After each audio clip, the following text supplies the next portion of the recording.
हैं। और प्रोफेसर रविकांत जी, आपके पास आना चाहता हूं।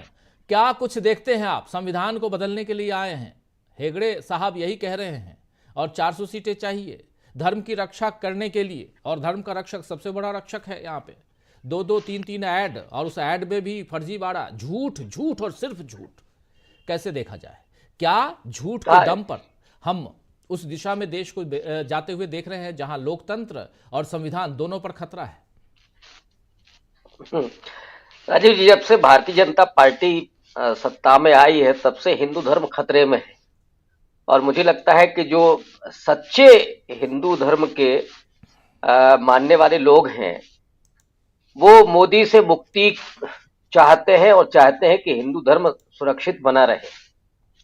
अनंत कुमार हेगड़े का जो बयान है वो कोई पहले बार उन्होंने नहीं दिया। ऐसे तमाम स्लीपर सेल हैं बीजेपी में जिनको काम पे लगाया जाता है कि कब आपको क्या बयान देना है। लेकिन ये बयान वो भी चुनाव के ठीक पहले ये दिखाता है कि भारतीय जनता पार्टी में हताशा और बेचैनी कितनी। वो नारा 370 पार, 400 पार, लेकिन हालात ये हैं कि आपके पांव के नीचे जमीन नहीं है जी। मोदी जी को समझ में नहीं आ रहा है कि कैसे वो चुनाव लड़ने के लिए पहुंचे, मैदान में कैसे जाएं। एक तरफ जो आप दृश्य दिखा रहे हैं अभी, गिरिराज सिंह, और ये मुझे अच्छा लगा कि ये लोग कम से कम भाजपा का झंडा लिए हुए हैं, वरना ये सब देशद्रोही घोषित कर दिए जाते और इनको वो कह रहे होते कि पाकिस्तानी लोग आ गए हैं हमारा विरोध करने के लिए। अब खुद भारतीय जनता पार्टी के लोग बीजेपी से आगे जा चुके हैं, परेशान हैं, क्योंकि इन लोगों ने जिस तरह से लूटा है, आंखों में लोगों के पट्टी बांध करके, और लोगों को मिला क्या है? वो जो दसियों साल से पार्टी में काम करने वाले लोग हैं उनको तो कई बार टिकट भी नहीं मिलता है। यहां तो आपने वॉशिंग मशीन से धुल करके 150 से करीब सांसद इधर उधर से लाकर के पहुंचा दिए हैं बीजेपी में। तो जो नाराजगी है लोगों की कि लोगों को आपने क्या दिया। यूपी में देखिएगा तो लगातार पेपर लीक हो रहे हैं, नौजवानों की हालत खराब है, नौकरियां नहीं मिल रही, मजदूर सड़क पर घूम रहा है, आपने 5 किलो राशन दे दिया और उसका सम्मान छीन लिया। दूसरी तरफ महंगाई कहां पहुंची हुई। महंगाई और बेरोजगारी ये दो बड़े मुद्दे जिसे राहुल गांधी लगातार अपनी इस यात्रा के जरिए उठा रहे हैं और लोगों को वो कनेक्ट कर रहे हैं। और साथ ही साथ जो उन्होंने आज अनंत कुमार हेगड़े पर पलटवार किया है जी, कि ये जो लोग हैं इसके इनकी असली मंशा क्या है, और असल में ये मंशा है किसकी? नरेंद्र मोदी की। वो मोहन भागवत को गिफ्ट करना चाहते हैं यही।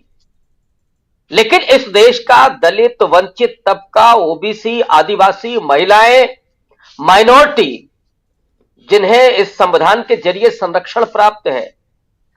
अब आप सोचिए इस देश में न जाने कितने ग्रंथ थे, लेकिन किसी ग्रंथ ने स्त्रियों की आजादी छीन ली, किसी ने शूद्रों और दलितों का उत्पीड़न करने के लिए सूत्र दे दिए।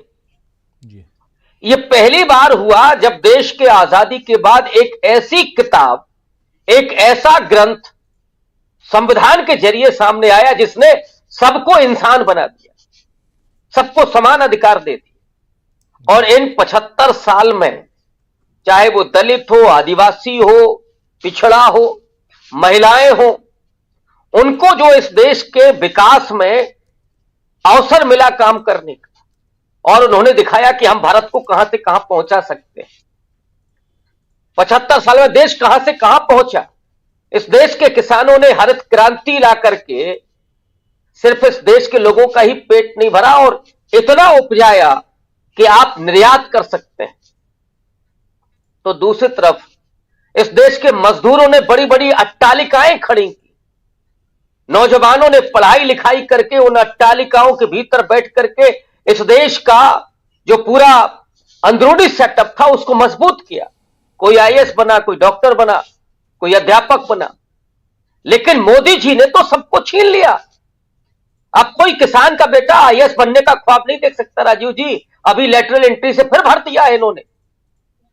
वो छोड़ दीजिए आपकी दलित है, पिछड़ा है कि क्या है, अगड़ा हो कि पिछड़ा हो, कोई अब किसान मजदूर का बेटा, कोई आदिवासी आईएएस बनने का ख्वाब नहीं देख सकता। ये छीना है नरेंद्र मोदी ने, और बदले में क्या दिया है?